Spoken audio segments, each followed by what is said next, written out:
Hey, I'm Jordan. Welcome to Theology Made. You know, every December, like clockwork, the same claim pops up in comment sections, YouTube videos, and late night conversations with that one guy who still uses Reddit like it's 2013. Christmas is just a Christianized version of a pagan holiday. And you've probably heard that it's Saturnalia, it is Sol Invictus, it's about the Roman sun gods, the Christians stole December 25th. How scandalous. And it sounds like something your college roommate said while microwaving ramen. There's just one problem. The historical evidence doesn't support it at all. And this isn't like Christian PR or an apology tour with Jesus and Santa. Rather, it's what historians note when they look at the earliest sources. To understand why December 25th became the celebration of Christ's birth, you have to set aside the pop history takes and go back to a world where calendars weren't settled, theology wasn't systematized, and Christians were still figuring out how to articulate the most explosive claim they had. God became human. And they believed the timing of that miracle, it mattered. And here's why date keeping mattered to the early church. We forget this because we live in a world ruled by Google Calendar, Apple Reminders, and that one coworker who tries to schedule everything 3 weeks out.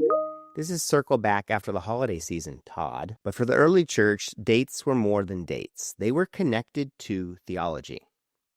To them, the life of Christ unfolded with divine precision, not randomly, not vaguely, but with meaning related to time itself. So if you could figure out the date of Jesus' death, you could also, in their minds, figure out the date of his conception. Now, we're not talking about birth yet, but conception. Because the miracle of the Incarnation didn't begin in Bethlehem. It began at conception. Not in the manger, not with shepherds, not with angels. For early Christians, this was the real starting point. It's also called the Annunciation.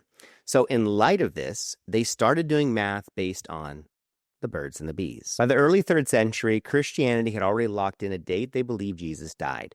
March 25th. Not in December, wasn't near any pagan festival, just March 25th. And this is found in Tertullian, calculating the Passover, and he links it with Jesus' death.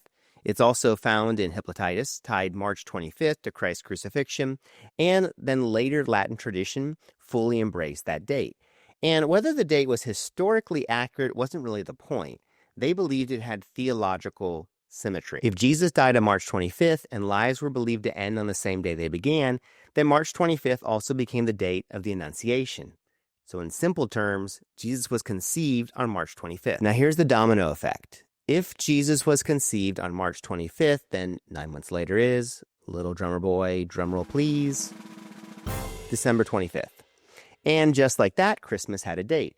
But it wasn't because of Saturnalia, not because of Sol Invictus, not because Christians needed a holiday to compete with Rome, but because early Christians believed the Incarnation began in spring and was fulfilled in December. And this is why Augustine later says he is believed to have been conceived on the 25th of March, thus the 25th of December was chosen for his birth. This wasn't a hidden or secret truth. It was widely accepted because it was just basic math.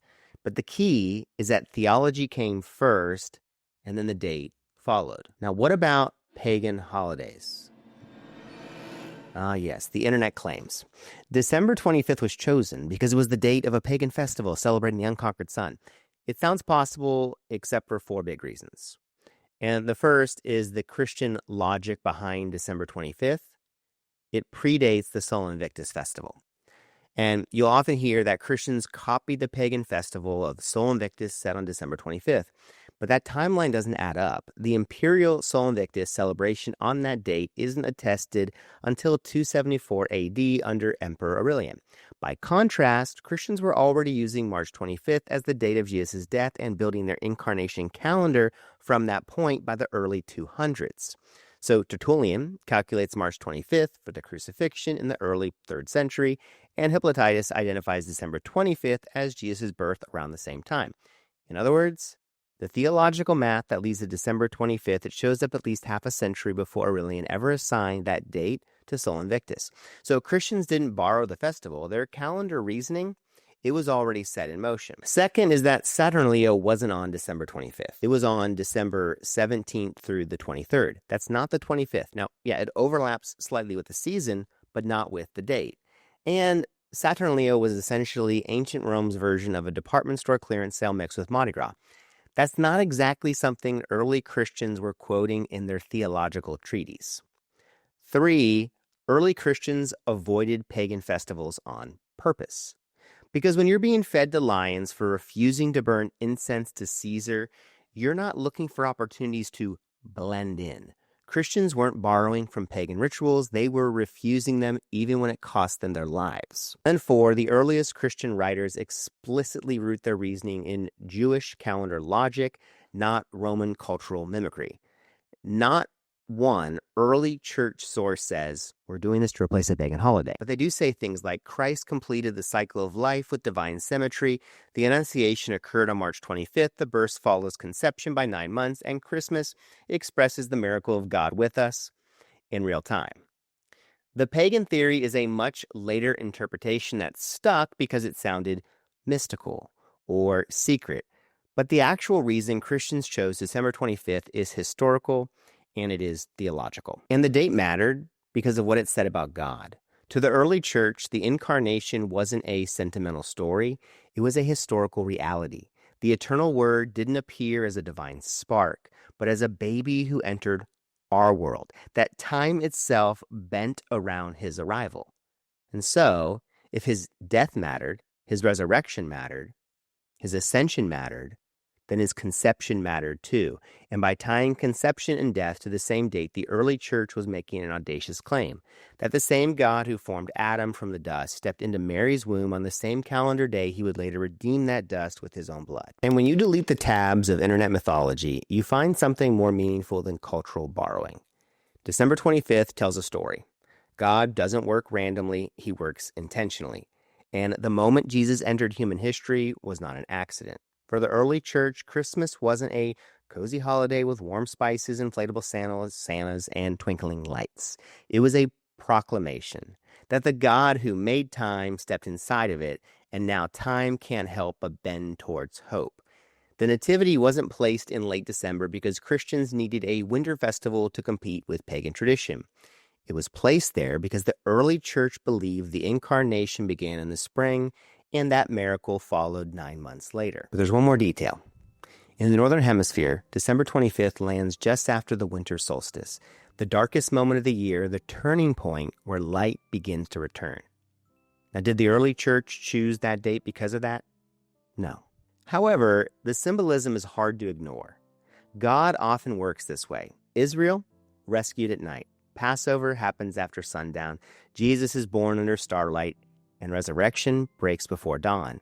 God seems to delight in beginning redemption in darkness, so light feels like a victory instead of just a default. And when Christians gather on December 25th, they aren't celebrating borrowed symbolism. They're celebrating the moment hope entered the world's longest night, a child born in obscurity, and a world lit from within. A God who refuses to stay distant.